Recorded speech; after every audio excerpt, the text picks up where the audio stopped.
Bonjour à tous, bienvenue une fois de plus sur Bonjour Life, les lieux où le Seigneur, par sa parole, vous amène au salut, aussi à la guérison, à la délivrance. Et nous allons prier aussi aujourd'hui pour ceux qui sont malades. Nous croyons que le Seigneur, il a la puissance, il a les moyens pour vous guérir. Il a le moyen. C'est pourquoi il ne faut jamais limiter Dieu. Il est capable de guérir. Il guérit par sa parole. La Bible dit, il envoie sa parole nous guérit. Nous voyons aussi que Dieu, il guérit au travers de ses serviteurs. Il dit, vous imposerez les mains sur les malades et ils seront guéris. Nous croyons dans ce que nous avons reçu comme autorité sur vos maladies. Votre Dieu vous aime tellement qu'il a établi des autorités sur vos maladies. Quand il vous impose les mains, il soumet la maladie à l'autorité du Christ qu'ils incarnent. Oh, c'est vraiment merveilleux de servir Jésus. Vous ne serez jamais victime de la maladie encore parce que nous servons un Dieu qui nous guérit. Et c'est pourquoi aujourd'hui, vous avez déjà, je pense, une image de ce que sera. Le thème de ce jour, c'est « Guéri par l'instruction ». Oui, il guérit, mais il a ses voies et ses moyens par lesquels il nous guérit et nous devons apprendre à le suivre dans ses voies afin que nous puissions être guéris. Alléluia. Et pour cela, nous allons lire en 2 Rois, chapitre 5, à partir du verset 9. La Bible dit ceci. Ici, c'est l'histoire d'Élisée et Naaman, à partir du verset 9. Naaman vint avec ses chevaux et son char. Et il s'arrêta à la porte de la maison d'Élisée. Élisée lui fit dire par un messager, va et lave-toi 7 fois dans les Jourdains, ta chair et deviendra saine, et tu seras pur. Naaman fut irrité, et il s'en alla en disant, voici, je me disais, il sortira vers moi, il se présentera lui-même, il invoquera le nom de l'Éternel son Dieu, il agitera sa main sur la place et guérira les lépreux. Les fleuves des Damas, l'Abana, les Parpares, ne valent-ils pas mieux que toutes les eaux d'Israël? Ne pourrais-je pas m'y laver et devenir pur? Et ils s'en retournaient et partaient avec fureur. Mais ses serviteurs s'approchèrent pour lui parler et ils dirent, mon père, si les prophètes t'eussent demandé quelque chose de difficile, ne l'aurais-tu pas fait? Combien plus dois-tu faire ce qu'il t'a dit? Lave-toi et tu seras pur. Et il descendit alors et se plongea 7 fois dans les Jourdains selon la parole de l'homme de Dieu, et sa chair redevint comme la chair d'un jeune enfant, et il fut pur. Amen et amen. Et nous allons parler de ces choses quand il a obéi à la parole de l'homme de Dieu. Il était guéri, il a été purifié. Rappelez-vous que la lèpre était un signe d'impureté selon la culture juive, et quiconque était lépreux n'était pas seulement considéré malade, mais était aussi considéré impur, qui n'est pas le cas d'aujourd'hui, qui n'est pas notre cas aujourd'hui, parce que la pureté ne dépend pas des choses charnelles, mais dépend beaucoup plus de l'esprit qui est derrière ces choses-là. La pureté dépend de l'influence qui est, que ce soit l'influence de l'ennemi, que ce soit de la décision d'aller à l'encontre de la volonté de Dieu. J'aimerais dire ceci, afin que quiconque a peut-être une lèpre et qui nous suit aujourd'hui ne puisse pas se sentir impur, mais qu'il puisse juste savoir que notre Dieu est capable de guérir toutes sortes de maladies par ses voies. C'est vrai qu'il y a des maladies qui surviennent sur les gens à cause des malédictions, à cause de la désobéissance, mais aussi à cause d'une vie de débauche. Il y a des conséquences naturelles, des maladies qui, comme les sida. Alors il est très important que nous puissions être des hommes qui connaissent les conséquences de nos actions, de même que nos actions peuvent produire des maladies impures, comme on les dit, des maladies qui sont nées des malédictions et surtout du péché, des mêmes aussi nos actions, des justices, d'obéissance peuvent produire la guérison en Jésus-Christ. La première chose que j'aimerais vous dire en ces jours est que notre Dieu est la source de la guérison. Nous voyons cela en Exode 15, à partir du verset 26. Il est très important que tout homme puisse voir leur guérison en Dieu. Ce que Dieu utilise dépend de lui. Dieu fait grâce à qui il veut. Dieu fait miséricorde à qui il veut. J'aimerais vous dire que la miséricorde de Dieu par rapport à la guérison n'est pas seulement liée au prophète, n'est pas seulement liée au pasteur. La guérison est le produit de notre foi. La Bible dit, voici les miracles qui accompagneront tous ceux qui auront cru. Donc si vous avez la foi aujourd'hui, vous pouvez imposer les mains sur votre mère, votre enfant, fille, femme qui est malade, et Dieu, il va honorer la foi. Notre Dieu n'honore pas les titres, mais il honore la foi. Notre Dieu aussi honore les dons qu'il a donnés parmi nous. Donc il y a aussi des dons que Dieu a donnés pour la guérison. Il y a des dons de guérison et ce sont des dons que Dieu utilise pour manifester, exercer les ministères de guérison au milieu de son peuple. Il est très important que nous puissions aussi avoir de la considération des dons que Dieu nous fait. Vous ne pouvez pas être impacté par un don que vous ne considérez pas. Quiconque reçoit un prophète en qualité de ce qu'il est, le Seigneur va lui accorder la récompense de ces prophètes-là. Donc aussi la guérison dépend aussi de la considération que nous avons des dieux, mais aussi des hommes et des dieux qu'il va utiliser, mais aussi des moyens que Dieu utilise. Dieu guérit par la parole.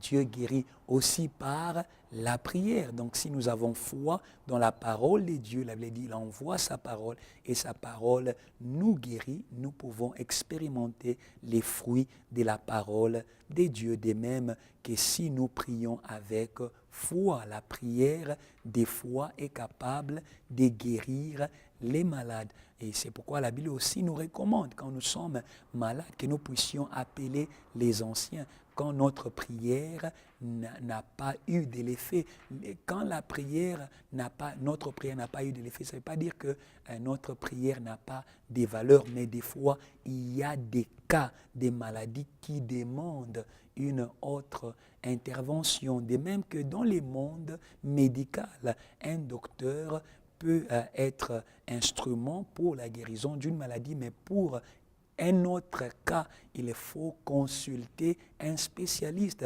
Et aujourd'hui, dans le monde, nous croyons aux médecins, nous considérons des médecins. C'est pourquoi des fois, nous dépensons tout ce que nous avons dans la Bible. Il y avait une femme qui avait la perte des sangs et cette femme avait dépensé tout son avoir vers les médecins, mais elle n'avait pas eu de guérison. Aujourd'hui, j'aimerais te dire que nous servons un Dieu qui guérit là où les médecins ont échoué. Il est capable de guérir si vous avez la foi. Cette femme avait la foi et elle est partie vers Jésus. Très important, quand vous avez la foi, vous vous approchez, votre attention, l'attention que vous donnez aux paroles de Dieu qui vous sont partagées dans cette émission est l'expression de votre foi. Elle est venue vers Christ et elle a dit, si je touche les pans de sa robe, je serai guéri. Aujourd'hui aussi vous, partout où vous êtes, vous pouvez aussi agir selon la foi et selon les paroles que l'Esprit met en vous. Il y a parmi vous, pendant que je parle, si l'Esprit de Dieu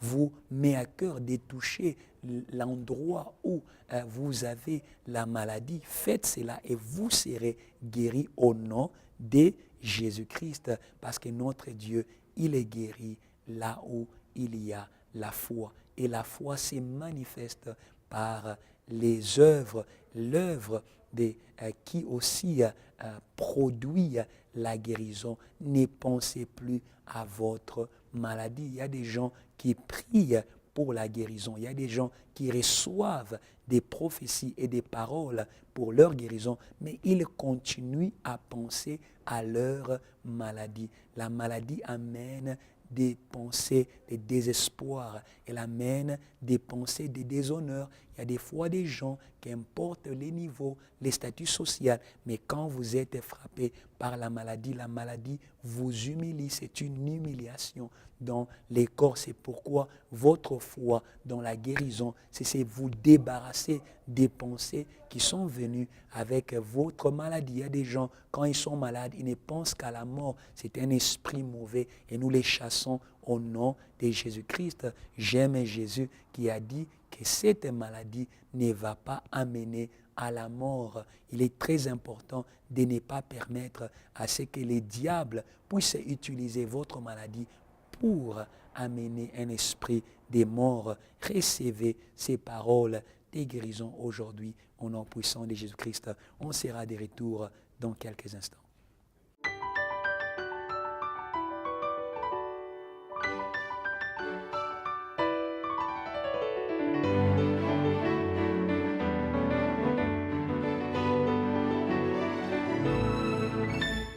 Vous la parole malgré votre langue, Jésus vous aime.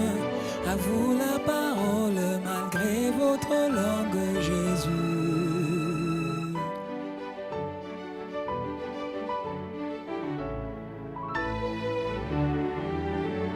À vous la parole malgré votre langue, Jésus. Bonjour life.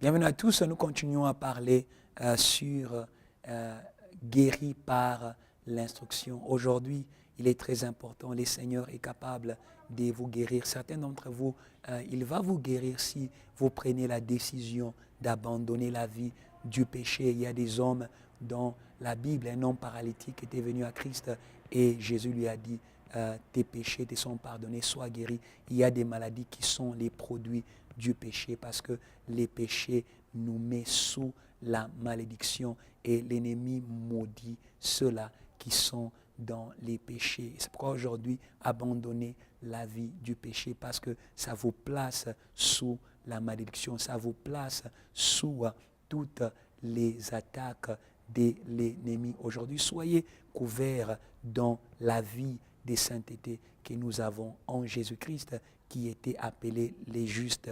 Il n'avait jamais péché. Et c'est pourquoi j'aimerais que vous sachiez aussi que de même que quand vous partez consulter un docteur, il y a des instructions, il y a des prescriptions. Aujourd'hui, les hommes, ils sont confortables à recevoir des prescriptions de la part des docteurs, mais ne sont pas confortables à recevoir les prescriptions du Seigneur. Ayez la foi dans les prescriptions du Seigneur. C'est pourquoi notre Dieu est un Dieu qui guérit, mais il guérit selon ses instructions. Il guérit selon ses voies. Alors, il ne faut pas dire que non, notre Dieu guérit et on guérit n'importe comment, parce qu'aujourd'hui, nous voyons qu'il y a des manières, des fois, qui ne sont pas bibliques de guérir. Il est très important que réellement nous puissions faire la part entre la manière de Dieu de guérir et la manière des hommes de guérir. La manière de Dieu de guérir, Dieu guérit par la foi. Dieu ne guérit pas parce que vous avez donné l'argent. La Bible dit nous avons reçu gratuitement, nous devons aussi donner gratuitement. Aujourd'hui, il y a des gens qui demandent l'argent pour la guérison. Notre Dieu ne vend pas sa guérison. La guérison, elle est gratuite. Tout ce qu'elle demande, c'est la foi, la prière et la parole. Et Dieu est capable d'agir. On ne peut pas réduire Dieu au pouvoir de l'argent. Et c'est pourquoi il est très important de connaître les voies par lesquelles Dieu guérit, afin que nous ne puissions pas suivre les voies du monde vers la guérison. Il y a des gens qui consultent des fois des féticheurs pour recevoir la guérison. Ces choses-là vous mettent en contact avec des esprits démoniaques. Ils ne vont pas vous guérir, mais qui vont vous asservir. Aujourd'hui, recevez la guérison gratuitement, la guérison qui vient avec la liberté de l'esprit. La première chose que nous voyons quand nous lisons 2 Rois 5, 9, nous voyons que Naaman était venu vers Élisée, mais il avait sa propre méthode de guérison. Quand vous venez à Dieu, venez avec un esprit de recevoir. Ne venez pas avec vos calculs. Ne venez pas avec vos calculs. Venez avec la foi. Si votre foi vous communique à prendre l'initiative pour expérimenter la guérison, agissez selon la foi, mais n'agissez pas selon votre propre manière. La guérison ou le ministère de la guérison n'est pas lié à une tradition, n'est pas lié à une culture, mais c'est lié au principe et à la volonté de Dieu. Les mêmes Christ, il y a des gens qu'il a guéris en les imposant les mains. Les mêmes Christ, il a guéri des hommes en les envoyant, comme l'aveugle qui a été envoyé au puits de Siloé. Et Christ, la Bible dit que Christ cracha sur la terre et il fit de la boue qu'il mit sur les yeux de l'aveugle qui est parti se laver au puits de Siloé. Donc nous voyons que Christ a différentes manières de guérir. On ne peut pas l'emprisonner dans une seule manière de guérir. Et Naaman venait vers Élisée avec ses propres méthodes de guérir. Aujourd'hui, dans l'Église, les gens croient qu'ils sont guéris, que quand ils tombent, ils veulent que les pasteurs les fassent tomber. Des fois, vous n'allez pas tomber. Cette femme n'avait que touché les pans de la robe de Christ. Et le Christ lui a dit, va en paix. Ta foi t'a sauvé. Des fois, vous êtes sauvé ou guéri par la foi de celui qui impose les mains sur vous. Mais des fois, vous êtes guéri par votre propre foi. Ayez la foi en Dieu. Ayez la foi en Dieu. Parce que Dieu peut vous utiliser aussi pour votre guérison. Et nous voyons aussi comme Naaman avait déjà son propre schéma pour sa guérison. Il a résisté à l'instruction de Dieu pour réellement être guéri par l'instruction de Dieu. Parce que notre Dieu, il a ses voies. Ses voies ne sont pas nos voies. Des fois, ses voies ne vont pas avoir, n'auront pas un sens. Peut-être elles ne vont pas donner un sens à notre logique, mais ses voies sont au-dessus de nos voies. Tout ce que nous devons faire, c'est obéir. Quand les voies de Dieu sont au-delà, dites-moi, est-ce que vous pensez qu'aller se présenter devant les prêtres du temple, réellement, est-ce qu'il y a un schéma logique pour une guérison dans cette histoire que nous trouvons de la Bible, des 10 lépreux qui étaient venus à Christ pour leur guérison? Mais ces 10 lépreux avaient obéi à l'instruction de Christ et pendant qu'ils étaient en train de marcher sur le chemin de l'obéissance à l'instruction de Christ, ils étaient en train d'être rajeunis dans leur corps. Donc il est très important de savoir que les instructions de Christ ne vont pas suivre notre schéma logique. C'est pourquoi nous devons avoir la foi. La foi quand la méthode de la guérison de Christ ne marie pas notre schéma logique.